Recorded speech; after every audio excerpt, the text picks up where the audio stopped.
as a result of the commodity prices, and therefore less exports of iron ore from South Africa, as well as fewer exports of coal and the trains that ran between Ermelo and Richards Bay. Overall electricity volumes declined by 0.8%, which is less than 1% decline.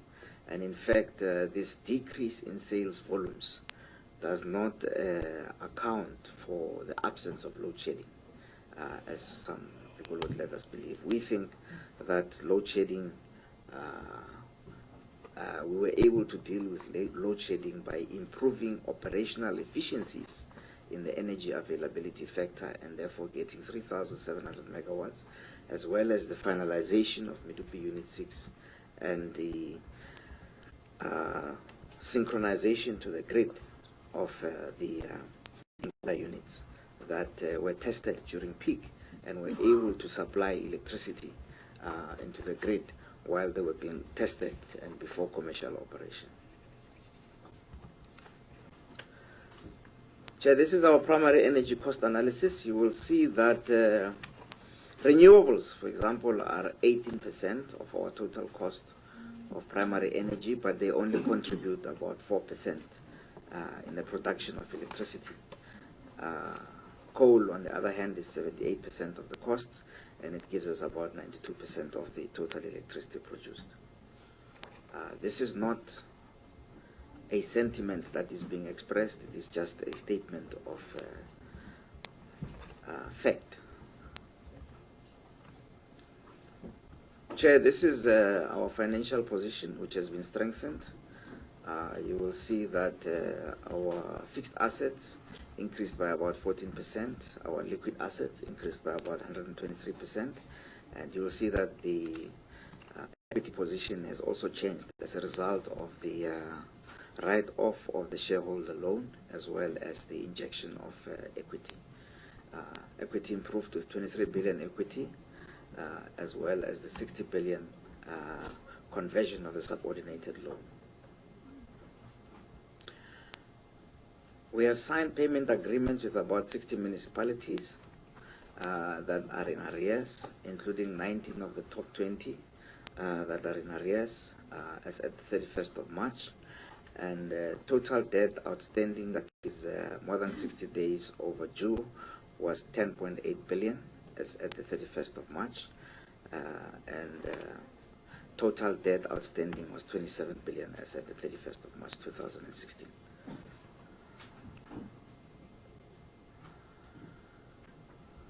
As I said earlier, Chair, we have secured 57% of funding for 2016-17, and these funds have been secured from development finance institutions, export credit agencies, as well as from structured products, domestic bonds. We continue to issue bonds on the domestic market and continue to issue commercial paper. From an operating performance point of view, as I said earlier, EAF is at about 79% as of the end of July 2016, year to date, compared to 71% for the whole of 2015-16. And so on the right, you'll see the graph that shows the improvement in the energy availability factor.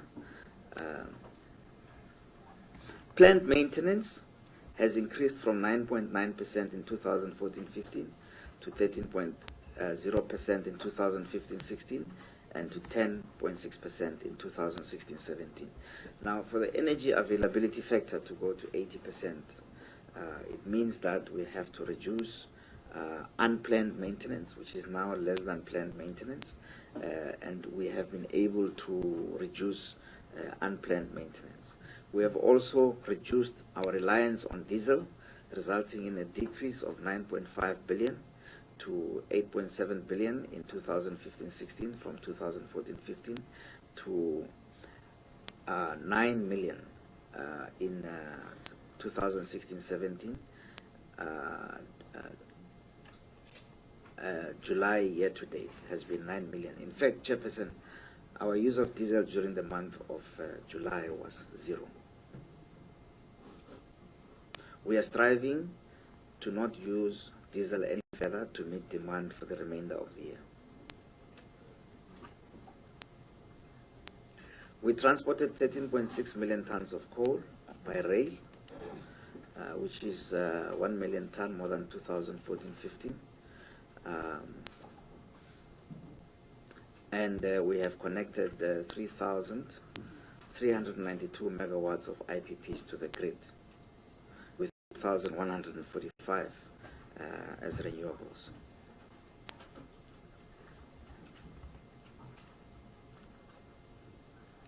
If you look at the graph on the right at the bottom, you will see that during 2016, our plant maintenance has in fact increased, and our performance in plant maintenance has been better than it has been over the last 8 years. This is just a map showing all the power stations that we have in the country and where they are located. You'll see that the bulk of the power stations are in the Mpumalanga area, which is where the coal is to be found.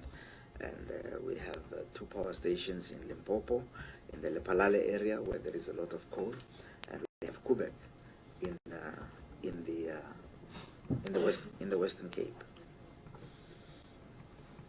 Transmission achieved the best ever reported performance for system minutes lost, which are less than 1, of 2.41.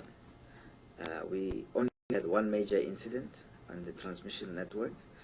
Distribution network performance also is within acceptable limits. We achieved demand savings of about 215 megawatts, and you will see that this demand savings of 215 megawatts would not have been enough to avoid load shedding. And we only had 1 environmental intervention. We remain focused on bringing new capacity online. And so during the year under review, we have brought 794 megawatts online of capacity, and that was from Medupi Unit 6, which was commissioned.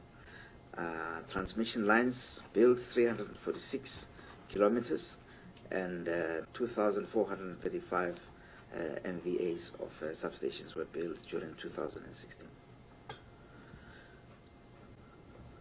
Medupi Unit 5 is on track for commercial operation in the first half of 2018. Ingula Unit 4 and 2 came into commercial operation on the 10th of June 2016, 16th of June 2016 and 22nd of August 2016, respectively, adding 666 megawatts. And I may add that Ingula Unit 1 is now also in commercial operation as of last night, and the repairs to the damaged Unit 3 of Ingula are progressing. And so it is the only unit that is expected to come into commercial operation during this financial year. As we said when we were preparing this presentation, we said the remaining units are expected to be in commercial operation during 2017, but in fact Unit 1 was brought into commercial operation last night. All the Ingula units have been synchronized to the national grid ahead of schedule, and all the 3 units that are now in commercial operation were brought into commercial operation ahead of the new revised schedule. Kusile Power Station continues to achieve set milestones and is on the path for unit commercial operation in the second half of 2018. Conversion of Gorikwa and Ankerlug OCGTs nozzles to dual fuel is expected to be completed in 2017. This conversion, Chair, will allow us to use gas instead of diesel at Ankerlug and Gorikwa. 346 kilometers of transmission lines have been installed, and substation capacity has been commissioned to support network strengthening and new generation capacity. This is our schedule for bringing new capacity online. As I said earlier, Ingula Unit 3, which was damaged during testing, will now come into commercial operation by January 2017. Ngula Unit 4 came into commercial operation in June 2016. In fact, the workers at Ngula have dedicated that unit to the youth of South Africa. Ngula Unit 2 came into commercial operation in August 2016, and Ngula Unit 1 was supposed to come into commercial operation by July 2017, but in fact achieved commercial operation last night. Medupi Unit 5 will come into commercial operation by March 2018, and Kusile Unit 1 will come into commercial operation by July 2018. We will add an additional 5,000 megawatts from this capital program, and this will help us to move away from the possibility of load shedding. In fact, it is our contention that with the commercial operation of the Ngula units, as well as the coming on stream of Medupi Unit 5, it will be very difficult for us to go back into load shedding. When that happens, we will definitely be out of any danger of load shedding. LCR improved from 0.36 to 0.29 during 15-16. Employee contractor fatalities increased. 4 employees and 13 contractors unfortunately died in operations. The bulk of the fatalities, Chair, I must mention, were as a result of motor vehicle accidents. And the death from actual operations actually was fewer than less than the majority of the fatalities that we experienced. Relative particulate emissions improved slightly to 0.36 kilograms per megawatt hour sent out. This improved compared to the previous year, but specific water consumption increased to 144 liters per kilowatt hour. Crime decreased by 28% in value compared to the prior year, and that is because our focus and combating of crime at Eskom was focused on high value crimes rather than on volumes of crime, and high value crime was targeted and success was achieved. 229 arrests inside and outside.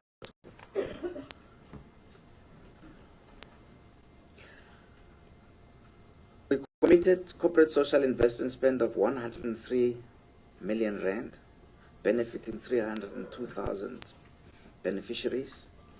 Procurement from BEE compliant suppliers as a percentage of procurement was 81.7%, exceeding our target of 80%. Procurement from black women-owned suppliers as a percentage of procurement was 19.3%, exceeding our target of 12%, and a total of 158,000 households were electrified during the year, with almost 90% of all households electrified. South Africa, Chairperson, is in a position where we have 90% electrification, which compares very favorably to our pre-1994 numbers. In fact, certain provinces have already achieved 100% electrification.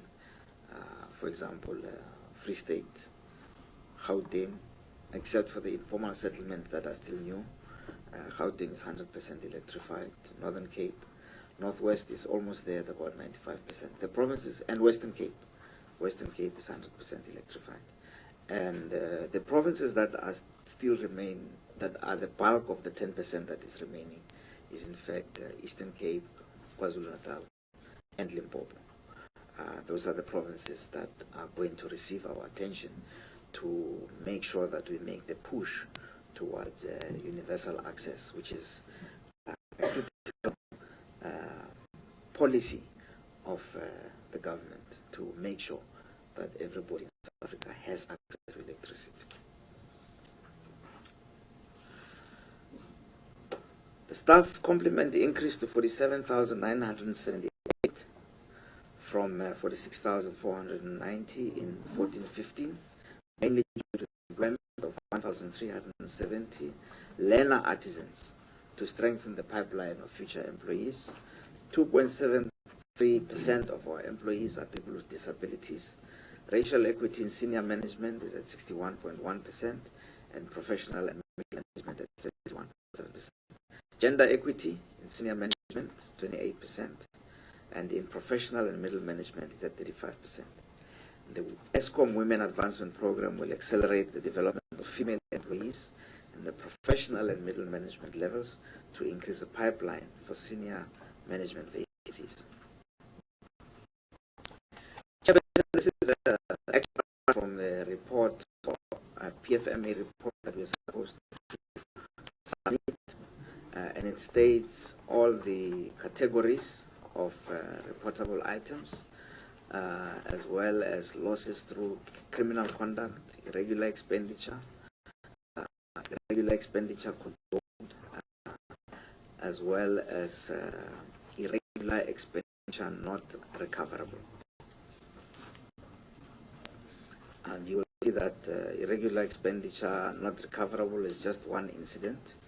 I must mention that the outstanding item, the item that stands out the most for us is the it is a matter that happened around 2012, and relates to a contract that was entered then, and this expenditure is only recorded now, but it is about 3 years ago. There is a investigation by the Office for Serious Criminal Offences on this matter, and we hope that more light will be shed on it, and that we get a criminal conviction. These are the measures that we're taking, preventing and reducing irregular expenditure. So, I must mention that all these matters are these matters are reportable items that the auditors are voted on, but these matters were not material enough for them to raise a qualification or an emphasis of matter in our financial statements. And these are the initiatives that we are taking to ensure that these matters do not repeat themselves. More vigorous pursuit of appropriate action against transgressors, updating our PFMA procedures, development and implementation of supplier integrity plans, development and implementation of PFMA online training for our employees, fraud resistance assessment and compliance checks, and Chairperson, you will see that all of these initiatives are on track to be implemented, and some of them have in fact already been implemented. So we have a procurement governance improvement program, which aims to achieve two main objectives: to evaluate the existing governance and compliance within Eskom's SCM environment, and to introduce remedial measures that should be applied within the short and medium terms.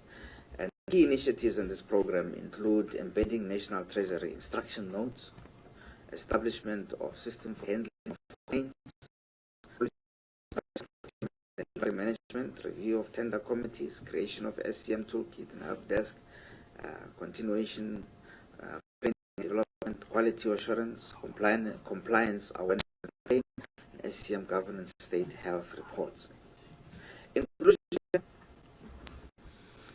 Eskom is on a firm financial and operational footing. Our financial performance has improved with a healthy liquidity position.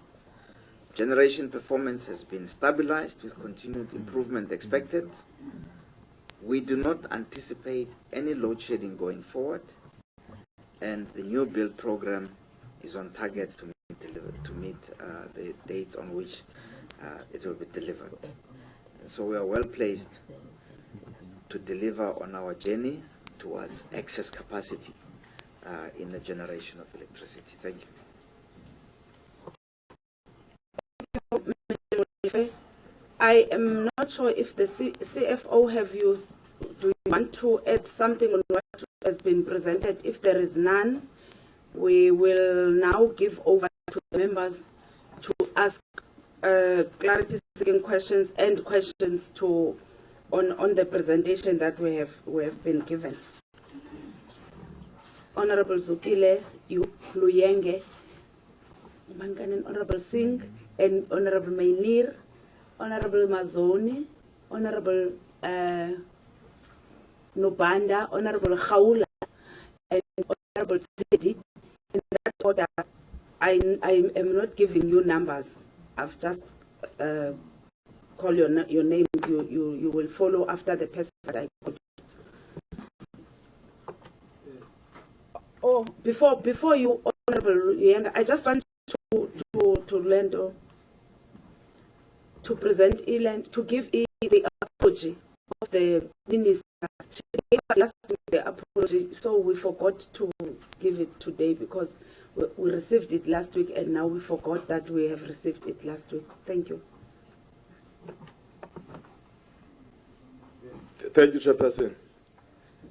Let me first second you in approving the absence of the minister as she asked for permission not to do so.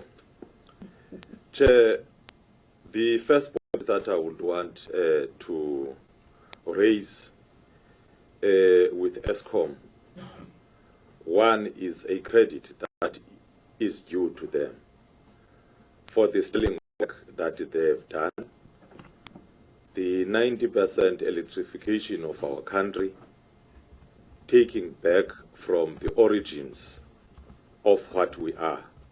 I'm from the rural areas there in Kletiti. But it is unfortunate that I am part of this 10% outstanding electrification. But safe to say, when I see something that has happened, I have high hopes that tomorrow it will come to me. Congratulations, CEO. On the audit opinion, Chair, which we must also appreciate, as it relates to the background of Eskom, and especially for the achievements in the past year since the arrival of this leadership, the board chairperson and also the CEO. The question, Chair, that I would have relates with the 17.5 billion that exists in Eskom. Does it say there is credibility in the organization? There is sustainability in the organization that we must look up to. Because of this 17.5 billion that is there, if it is managed in a manner that is cost effective and that will enable the organization to grow, if there are hopes of that, or there are plans and methods to ensure that out of the savings you grow. On the 38.7 billion also, I would want to check off the assets, Chairperson. I would want to get an understanding as to whether there is an asset management policy that Eskom is using, and also a disposal policy, because you might have such billions, but if you don't apply your policies in a proper manner, you might come up with a problem which you were not supposed to have. Do you then, out of the staff establishment, Chair, have a commitment or an arrangement that says, out of this staff establishment, with this retention strategy, because part of that, you have training, you have skills redevelopment and development, but if there is no retention strategy, you don't allow your expertise to be utilized elsewhere, or your staff looking for greener pastures elsewhere, Chair.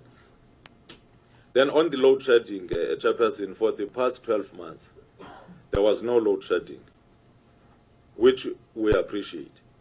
I think it will be unfair to ourselves if we say we can't give credit for something which is part of your job without considering the climate under which you are working. It's something that we must appreciate. Lastly, the synchronization. I would want to check if there is credibility and cost effectiveness in the synchronization method that is being applied. And the usage of this diesel, yes, it has been decreased. Can you really work, say, for a situation where you avoid completely to use diesel if it remains to be this expensive? And go, Sisla. Honorable Sim. Was it you? Yeah. Thank you very much, Chairperson. Let me start off by also saying that it's been indeed a welcome relief to South Africans at large that there has been no load shedding for the past year, and I think that has helped us tremendously. Although I don't know if the reason for that can be pinpointed to what is stated in the presentation, where they talk about the fact that there was an adequate coal supply and your operations were jacked up. Because I also see that there's been a decline in your sales volumes. So I think as a package that might have also contributed to the fact that you didn't have load shedding. Because when I see it, there's been a decline in municipalities, 1.6%, rail 7.9%, and industrial 6.2% sales volume. So that might have also contributed. Overall, it's a welcome relief that there's been no load shedding. Chairperson, I have a number of questions, but I think I'm just going to focus now, and you can give me an opportunity later on, just to focus on the financial statements, questions related to the financial statements. And I welcome the statement by the CEO earlier on when he said that we have a very credible firm of auditors, which you have appointed, and they've given you a good report, no emphasis of matter. But what is a matter of concern for me is the categoric statement, and I'm glad, and that's why I asked if there's a representative here, the Auditor General, either the office or the independent auditors, because they've made a statement here, and our responsibility, Chairperson, is oversight, oversight over the entity. On page 12 of the report, under leadership, they've said the public entity's executive management did not exercise adequate oversight responsibility regarding compliance with applicable laws and regulations, which resulted in irregular and fruitless and wasteful expenditure. Now, when you look at that kind of statement on face value, it says to us that there's something wrong with the management. They're not doing their job properly, their oversight. And then maybe the Office of the Auditor General needs to tell us what they mean when they put that kind of statement there. And I'd like to know how Eskom would respond to that particular statement on leadership in terms of complying with applicable laws and regulations. I'm trying to link that, Chairperson, when they make this kind of statement about management with performance bonuses that have been paid. And if we look at page 96, 97 of the annual financial report, you'll see that there's quite a bit of shares that have been awarded to different people, up to an amount of 7 million rand in shares, 4 million rand, 2 million rand, 1.6 million. So I'm trying to link the kind of statement about the management not being effective related to these performance bonuses. And I'm sure that the CEO would not, it will not be fair to ask him to respond to this because it's a responsibility of the board. And I'd like to know if the board has a policy in place with regard to performance bonuses. What policy is applied? Because there seems to be some contradiction here. I just want to refer then to page 73, and I'm not going to go to the G question that many people are going to be asking. I think my colleagues will ask about G, and you know what I'm referring to, the G family. But let me go to page 73, payments made in advance in your financial statement. You list various payments paid in advance. Environmental Rehabilitation Trust Fund, etc., etc. But then there's a very large portion of payments made in advance under other. And if I read this collectively, billion, 3.3 billion. And we need to know what is this other payments made in advance, because from press reports we note that certain payments have been made in advance for coal to the G or to the company that the G family has an interest in, and it's an amount of 586 million. So is that amount included in payments in advance? Chairperson, I'd then like to go to what impact would the non-granting of an increase in the tariff have on the financial viability and sustainability of the organization moving forward? We know there have been, NERSA has made some pronouncements. We know the matter has gone to court.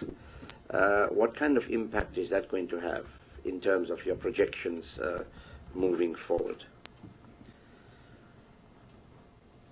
Chairperson, the question of municipal debt is still a vexing problem, and I think we were told it's about 11 billion, CEO, if I'm right, 11 billion. Do you think you're on top of this question of municipal debt? You do make some statements about what's happened in Soweto, but in the other municipalities, I mean, it's cause for concern when we have that kind of debt that's mounting. Well, in fact, you say to us that it's decreased a bit, but still, it's a major cause of concern. And what kind of plan, sustainable plan, do you have in the future? Is there going to be a write-off? Is it time to say, well, let's write this off and call it a day? Or are we going to continue pursuing, trying to get some of these monies? Because there were threats last year, and there were municipalities that were cut off. But you know that that received a lot of resistance from the communities, because we cannot blame communities for ineffectual municipalities and the relationship between municipalities and Eskom.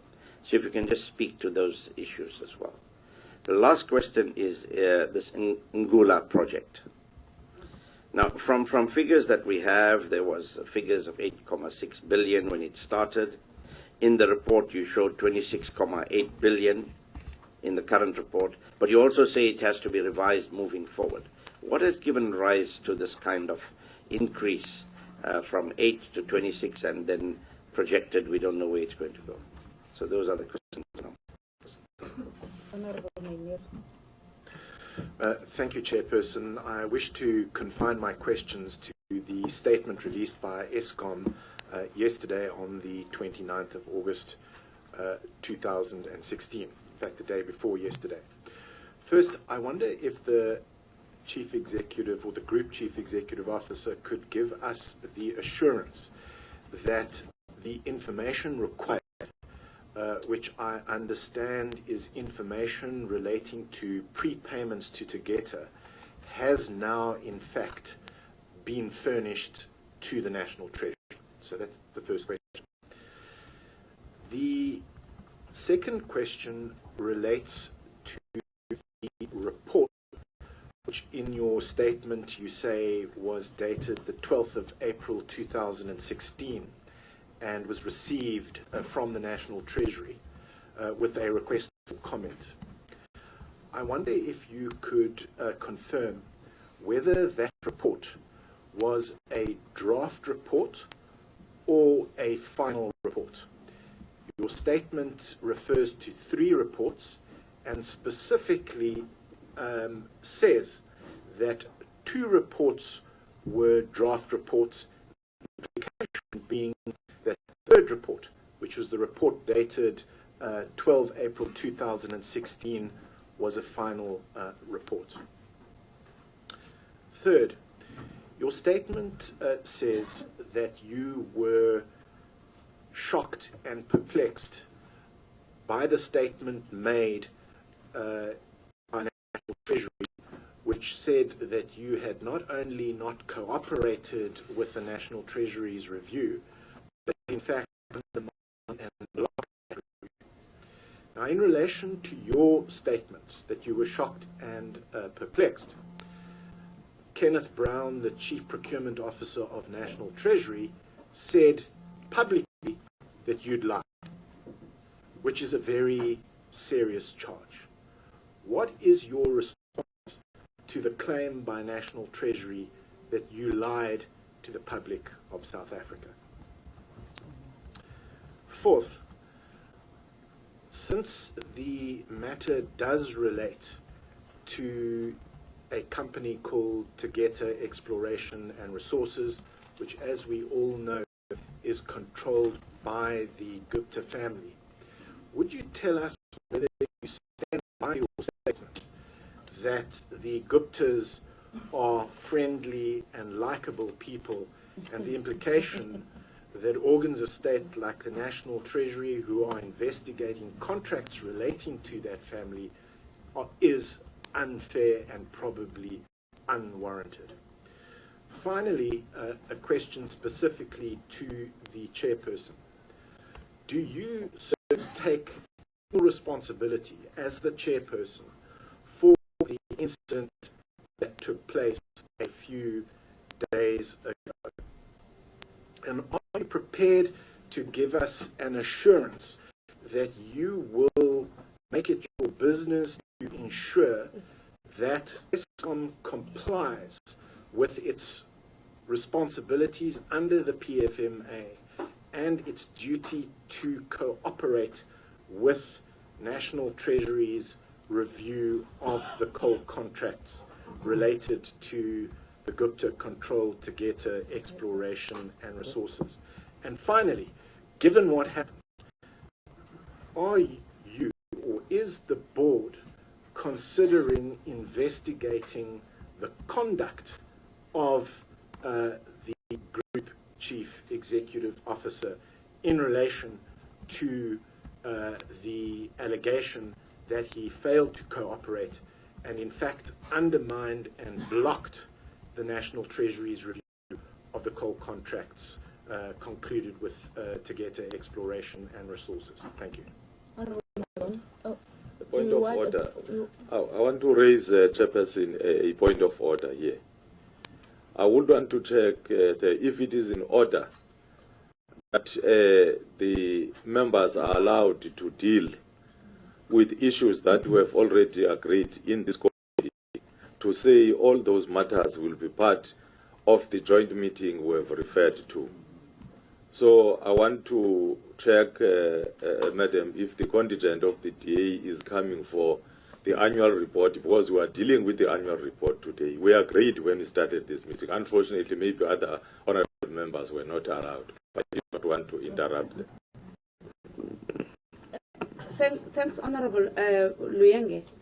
Because this is part of the finances, that's why I am allowing them to speak and to ask questions. We cannot cut them and say you can't ask this question, ask this question.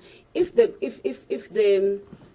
Eskom still needs time to go and prepare to answer the questions, they will say that if they are able to answer those questions, they will be given a time to carry on and answer those questions.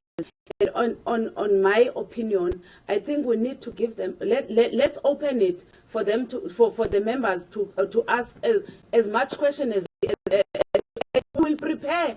We will also prepare for the next meeting that we will sit with Eskom and Dinel and Treasury and make sure that we get the necessary answers from relevant people. That's my take. Thank you. Honorable Tsedi. Chair, I have a problem with that approach, because we want to do justice to the report and the financial statements here. And if we were to spend time talking about issues that are supposed to be handled in the meeting that we have already agreed upon next week, I have a problem. I'll appreciate a situation where we concentrate on the issues at hand. Because like I'm saying, we can't spend a lot of time talking about the very same issues that we are going to be dealing with next week. We want to do justice to this report and the financial statements. Let me just correct something. With what is in front of us now, with the presentation that Eskom has given us, some of the questions that have been raised here are questions that are coming from the presentation. I just want you to relax and with this meeting, it's due integrity, so that we deal with the issues. What we are going to deal with is when the Treasury is here to answer some of the questions, we will deal with that. Even if Eskom gives us negative answers today, or they're not doing justice to what towards answering us, we will give them time next week, or let me say in next week's meeting, when the Treasury is with us. Let us relax and give them time and speak to them. If CEO, do you want to say something? Okay. I've raised order, Chair. Okay, comrade, you want to Honorable Mazon and Honorable Singh before you say oh. Chair, my point of order is that I think you have provided a way forward in terms of how we must proceed. Eskom is a state-owned enterprise. It has a responsibility to against the confidence of the society. We're doing this so that we can ensure that we can have confidence to Eskom. So all the issues that we want to ask that relate to Eskom on any matter, we should be given an opportunity to raise them, so that all of us, when we march out of here, we can say that we've got confidence of Eskom. So no one should impose himself as a shop steward of Eskom. Eskom is here, and they have not indicated any uncomfortability to answer the questions of this committee. Point of order, We don't have shop steward, for sure. We don't have shop steward in this committee. We have members of parliament. The way he's wearing is like a shop steward. He's a laborer. Honorable Mazon. Chairperson, thank you very much. Chairperson, just for the record, this what the Honourable Mania referred to was reports that began in July 2015. Two of the reports are covered in the financial year as presented to us by Eskom, and he is perfectly in his right to question them in light of the presentation that we received this morning. Chairperson, I do have myself some questions that I would like clarity on. Chairperson, firstly, Honorable Mazon, yes, can we deal with this matter? Then you come with your questions thereafter, because we had a matter that has I think Honorable Singh is still on the matter. I want him to deal with it, not with the question. When you'll carry on with your own questions. Thank you very much, Chair, for the intervention. Chair, I think there was a point of order raised. You correctly responded with the point of order. We respect your ruling, and I think it's important for us, whether we are in the House or here, to always respect the ruling. Not happy with it, the rules provide for us to take it elsewhere and complain about it, or even speaker. So we respect your ruling, and that you are allowing us to proceed in the manner we are, and your ruling is quite correct that if Eskom feel uncomfortable to answer some of the questions, or they don't have sufficient answers, then we have another opportunity. And I think it goes back to what I said earlier, that it would have been important for Treasury and people from the Office of the Auditor General to be here. But be that as it may, we respect your ruling, and I think we should proceed. Thank you, Chair. In respect of my ruling, the CEO of Eskom has raised his hand. I think he wanted also a bite on the issues that have been raised by the member. Can we give him just a minute? Thank you, Chair. Chair, I just wanted to confirm that we also think that the matters that are being raised are public interest matters, and that if the Honourable would like answers to this question, we are ready to answer the questions, and we, in fact, would pray that we are allowed to respond to these questions, all of them. Thank you, CEO. Let's carry on. Honourable Mazon. Thank you very much, Chairperson, and I'm very pleased to hear about this open attitude from Eskom today. Chairperson, Cabinet and the Department of Energy, as well as the President himself in SONA, gave assurance to the country that IPPs would be integrated very much as part of our electrification program going forward, as well as making sure that our economy retained a sustainable energy supply. A very different picture has been painted by recent utterances by Group CEO Mr. Brian Molefe with regards to IPP deals. In actual fact, Eskom has refused point blank to sign IPP deals. So if we could just have an explanation as to where this complete differentiation from what we see today, what we've read in the news, and what we know has been approved by Cabinet, Energy and SONA, where that comes from. Jefferson, then my leading on to this, it is rather worrying, Chair, that certain aspects of basic law and the way we do business in Parliament and conduct business in government are not being adhered to. And I say this in terms of Eskom's lack of gazetting provincially as well as nationally with regards to nuclear sites. Notice periods were incredibly short. Chair, we've heard today how much excess electricity we have on the grid. So, what is this rush towards this nuclear site approval without it being correctly gazetted? And the rush it's simply beyond me, and I'd like an explanation as to that. Chair, the cost overruns at Ngula cannot be ignored, especially in light of recent media releases. I think Ngula is one of the many elephants in this room. I think we should agree that we have a herd of elephants in this room. The cost overruns are unacceptable. They are incredibly worrying. We would like to know from our side, certainly, what has caused these overruns. Was it due to specific contractors? And if so, what kind of penalties are going to be enforced? Because the South African public are those that suffer due to this enormous overrun at Ngula. Chair, talking about Ngula, we've read that Unit 3 at Ngula was damaged. We'd like to know what was the cause of the damage. Was it contract error? Was it operation error? We need to know these kind of things. Chair, then with regards to Koeberg, we learned that there were suspensions of managers at Koeberg. Now, Koeberg is a nuclear reactor, of course has to be handled with the utmost care. We would like to know, are there any possible danger areas caused by the suspension of these managers?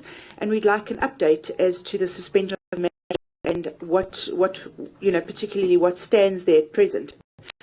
Chairperson, there seems to be a miraculous increase in energy supply in our country. And while we are very grateful that we have no load shedding, one must also slightly be concerned as to what has caused this miraculous increase in energy supply, because simply the additional energy that's been added to the grid by those that are added to the grid through Ngula and Medupi still don't answer the miraculous increase. So could Eskom please explain to us how many companies have actually pulled out their supply requirement from the grid, resulting in this extra freeing up of capacity? Chairperson, very pleased to see that profit increased dramatically, and I think the word dramatically is an understatement. At Eskom. Chair, the cost-cutting measures at Eskom seem to have worked, and I'm very pleased about that. What I'm not so pleased about is the fact that massive bonuses were paid out at a time in which our country is in an economic slump. South Africans are suffering more than ever. More South Africans remain jobless than ever. And I think that when a company such as Eskom, that has gone through the financial crisis it has gone through, has caused, been a large contributor to the causing of an economic downturn in our country, I think it's a cold slap in the face of all South Africans to have massive bonuses being paid out at Eskom. And I'd like an explanation as to why these bonuses were paid out, and to touch on what Honourable Singh said, especially considering the Auditor General put out as one of the highlights of concern was the leadership at Eskom being a problem. But still they found it correct themselves massive bonuses and asked for increases. Let's not talk about the massive salaries that they're in every month. Chairperson, to touch on what Honourable Mania said, Lynn Brown made a very interesting statement, and I think a very profound statement, on Talk Radio 702 yesterday when interviewed about the Tegeta contracts and the coal contracts. And she said that she would ensure that Eskom made available to Treasury the coal contracts. Was perhaps a spokesperson that a driver was in fact dispatched with the documents, taking the documents to Treasury. So I think Honourable Mania said he would like confirmation that the driver arrived at Treasury with the documents. So, Further to sorry, that, Chair, it's Pasiwe, not Pasiwe. Excuse me. Thank you very much. Pasiwe. Thank you very much for that correction, Pasiwe. So we'd like to know if spokesperson Pasiwe was correct that the driver had arrived at Treasury with the contracts. And second to that, Chairperson, when we can expect the driver to arrive at Parliament with those contracts, because I think we're all looking forward to reading them. Honourable Mazum, Yes, Chairperson. I think you don't have to repeat what Honourable Mania has said. Honourable Mania said. He has explained it in such a way that Eskom should give us answers on all those things that we have said. Right, thank you very much, Chairperson. But I think you'll see what I've said is we'd also like those documents. That's not what Honourable Mania has said. Chairperson, I'd also like an assurance from Eskom regarding the coal quality that we have at the moment. I think much has been said about the quality of coal as well as the cost of it being supplied to Eskom. I think just an assurance to the South African public at large that we have a sustainable coal supply, that we have the correct grade of coal. And Chair, while we're talking about that, can we also just discuss how much of our good grade coal is being exported and how closely monitored the exporting of the coal is being monitored? Chair, and I think I'll leave that for now and then take a second round next time. Honourable Nopan.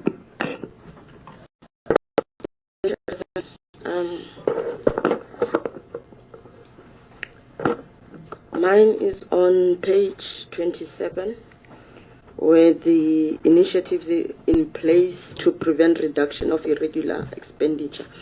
I wanted to check with Eskom. On page 27, there are a lot of checks, meaning they've completed or implemented those initiatives.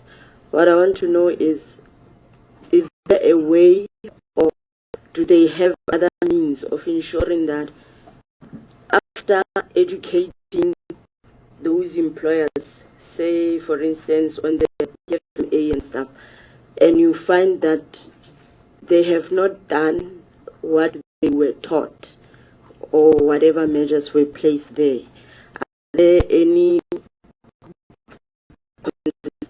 consequence management on these? The other one is on the municipal debt. I want to know what are other steps taken to ensure that municipalities pay, because from what we've heard is that municipalities are paying, but still there's this debt that it seems to be growing every day. The other one is on the wage negotiations. We've heard that there've been strikes at Eskom for last week. If you can give us an update on those wage negotiations with unions, thank you. Honourable Khawula. Thanks, Chair. Chair, I will try not to repeat what has been raised. But perhaps let me start with the socio-economic, as you have alluded, and obviously appreciate your drive towards electrifying our concern. The reason why I'm repeating that one, my concern is a huge outcry in terms of the rising of electricity cost, especially to the poor. And I want you to explain, because amongst many things that people are alleging is that perhaps this rise of electricity cost to the poor is the over subsidy to companies, and for you to compensate yourself from that subsidy, that cost is actually faced by the most vulnerable in society. I want you to comment on that. And also, the possibility of awarding free electricity, mostly to your indigenous people. You see, as part of capping the cost. Following that point is the issue of alternative energy supply, especially for residences. I understand that there's been a huge discussion regarding your green energy and other sources of energy, as well how the chances for us to ultimately migrate from the coal source energy to green energy, so that we can make sure that we alleviate the cost of electricity. The other point that I want to raise, I believe in 2014, there was an allegation that there were staff members that were pressured to take voluntary severance packages for Telkom to recover from its financial instability.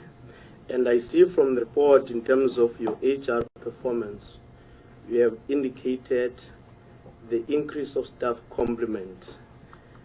I just want to say that, and obviously link it to the point of on the issue of the wage strike that you are having, so that we get a clear balance as to exactly whether Eskom is indeed increasing jobs or losing jobs.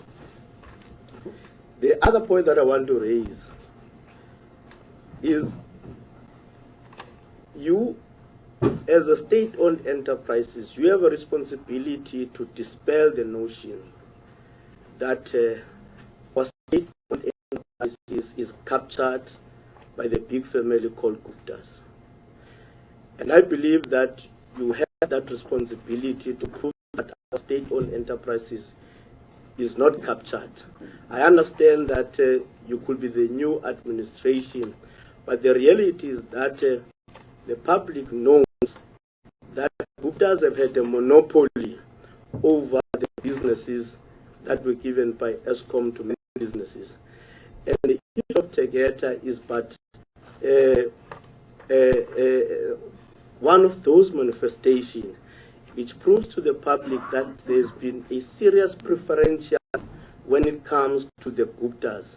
And as a response, I want to know this prepaid arrangement towards Tegeta.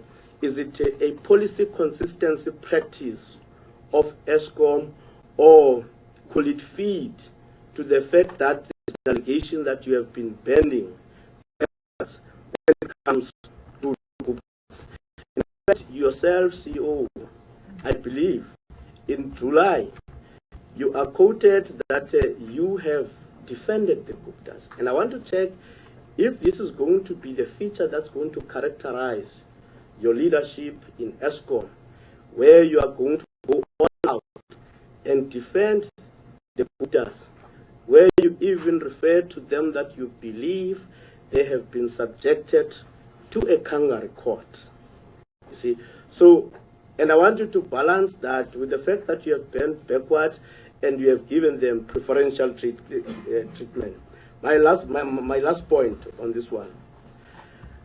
Look, we may be ordinary people. We may be representing ordinary people. But the reality is that the refusal of Eskom to submit invoices and also statements that prove the payment towards the Guptas and everything that is related to. I mean, from where I'm sitting, I saw a leadership of Eskom that is being petty.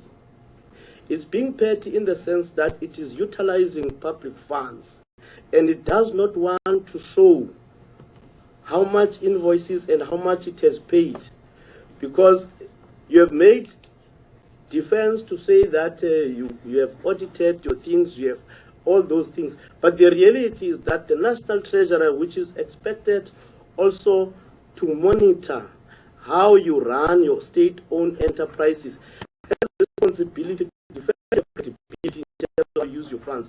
But if you are unable to submit reports, and even the timing of you submitting the reports now, it raises eyebrows to ordinary people. You are coming to Parliament to account on your funds, and Minister Brown is saying to you, please give, and only now you decide to give. So from where I'm sitting, I'm seeing a leadership that is being petty, yet it is responsible to run state-owned enterprises, which is expected to generate huge revenue for our country. So I am looking forward to your response. Thank you very much. Honorable Tsedi. Honorable Chair, 3 issues. I'll try as much as I can to not to repeat some of the issues that have been raised already by some of the honorable members. Let me start by commending Eskom for the 19.3% increase in relation to procurement from black women-owned suppliers. I see your target was to and I appreciate the fact that you had increased that to 19.3%.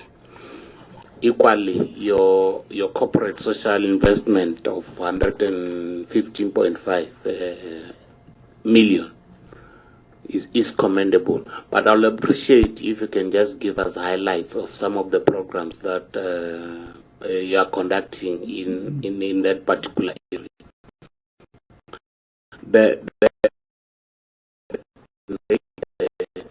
Earlier by one honorable member or municipal debt.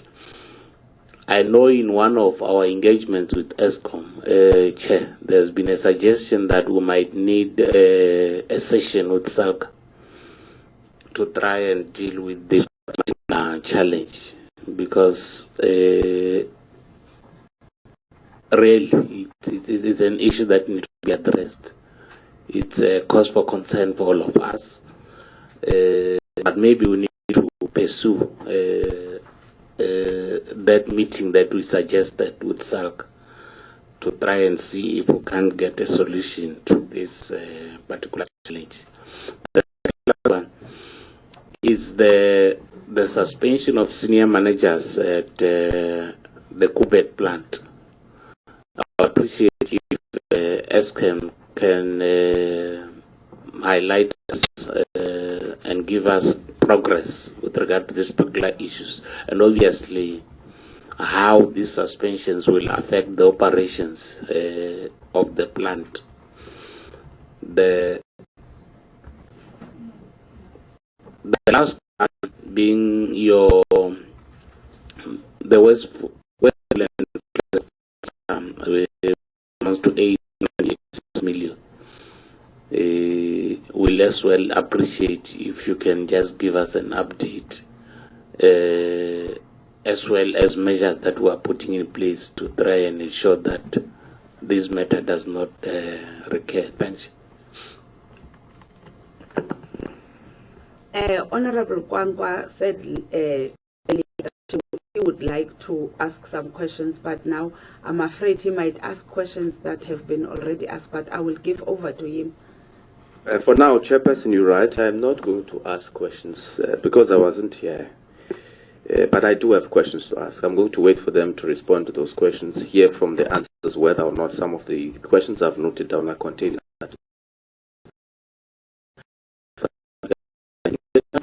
Many other things. This, you can see, for instance, in the ruling party that there's a scramble for the control of state-owned enterprises. Now, what we want to hear and what my colleagues are saying here is that tell us whether Eskom is part and parcel of that scramble for the control of state-owned enterprises, so that some of the leaders can start fiddling with the public purse for self-enrichment. What is the primary concern, my fellow sergeants, your responses to our questions. I will still ask you, obviously, about financial matters later on. Thank you ever so much. Thank you, honorable members. Before I give over to Eskom, I've got a few concerns that I want to raise. Especially in the issue of municipality that we spoke about last year, and the CEO said the solution to the debts of not to have the same debts in the future from the municipalities will be a prepaid method that they will use. But I think the municipalities depend on their revenue depend on the tariffs that they are putting for the people on the ground. I just want to check if there is anything that you have done or a strategy to help those municipalities in especially those that are in rural areas in to have a revenue in their municipalities, as it is said. Also, the utilization of diesel that you spoke about, that you said you have not used diesel from July. Are you intending to use it in the near future? And what is the possibility of completely not even returning to it, no matter how the situation is with the Eskom? In Unit 3 at Ingula, you said there's a damage. How did it affect the synchronization of the national? And did this damage slightly reverse some of your gains that you have made as Eskom, as you have given us your presentation, telling us about your gains that in the SOE. The last question would be on the legal electrification. I know this might be a concern for the municipalities, or it has to do with the municipalities should take over and see that those illegal connections are not made. But my fear is that those legal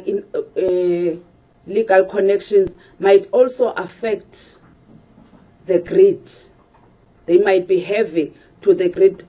Your take to the municipality, do you engage with those municipalities? For example, here in Western Cape, here in Cape Town, there's a place called Danun. I went to that place. I saw the crisscrossing of the lines there in that area. Do you help the municipality on illegal connections, or do you leave it to them and take the pressure on the grid, on the national grid? Thank you. I'll give over to Eskom to respond. The last one is the targets that you have. There are few targets that you have not reached.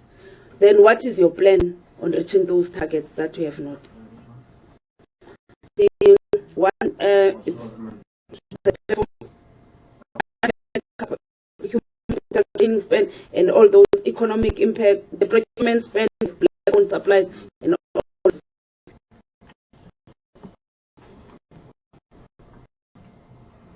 I'll give over to you to respond. Thank you, Chairman. To honorable members of this committee, a lot of questions have been asked. The CEO and our executives will deal with them, but let us just say, South Africans must understand that Eskom is a wholesale supplier, except in a few cases where it supplies extensive users of power. The municipalities are the retail arm of the electricity supply chain. So a lot of responsibility rests with them to see to it that the money is collected and transferred to Eskom, and to see to it that there is rule of law in terms of these illegal connections. I plead with public representatives like parliamentarians, councillors, legislators in the provinces to really spread the culture of not being destructive with state assets. Because these eNCA are very destructive to the grid, and this is a national asset. Coming to the issue of the Tegeta, we have given all information that National Treasury wanted. We have listed the instances and the dates. Then they came back with the 172-page document, stipulating the answers and the reviews must be approved by board. But we have scheduled board meetings. I mean, our next scheduled board meeting is in September, 21st of September. They were forced, the CEO and his people, they were ready. Then the minister gave instruction that don't wait for the board meeting, submit this to Treasury, and it was done. So there is no attempt at all to be devious, to be uncooperative, to hide things, because there is nothing to hide. As far as confidence is concerned, I have full confidence in the CEO and the executives at Eskom. They work by the president of the board tender committee is here, if you want to ask him. Those decisions were vetted by independent auditors. It's a long process. When I started at Eskom, I was chairperson of the tender board. We used to meet right into the night, at times even on weekends, because of the length of the process of procurement. Getting in your auditors, getting in the paper trail. You know, it's a very watertight system. I would be surprised if today they can able to break that. It's just not possible. So as far as this is concerned, South Africans, I would like to say, you must be very thankful. Changed people's lives. It's changed the prospects of new investments in the country because of the stability and security supply of electricity. I was at a conference in Nairobi with the president, with the Prime Minister of Japan. Zambia, everybody was rushing to us, saying, come and help us. We have got electricity problems in our countries. I said, fine, the CEO attends, but we'll have to strengthen our own transformers before we can carry the extra 2,000 megawatts, for instance, that Zambia is requesting. So Eskom is on the roll. It's playing a role in the whole region. We are going to deliver, but we need your cooperation, because this campaign to as if we are committed or bought or are captured is nonsense.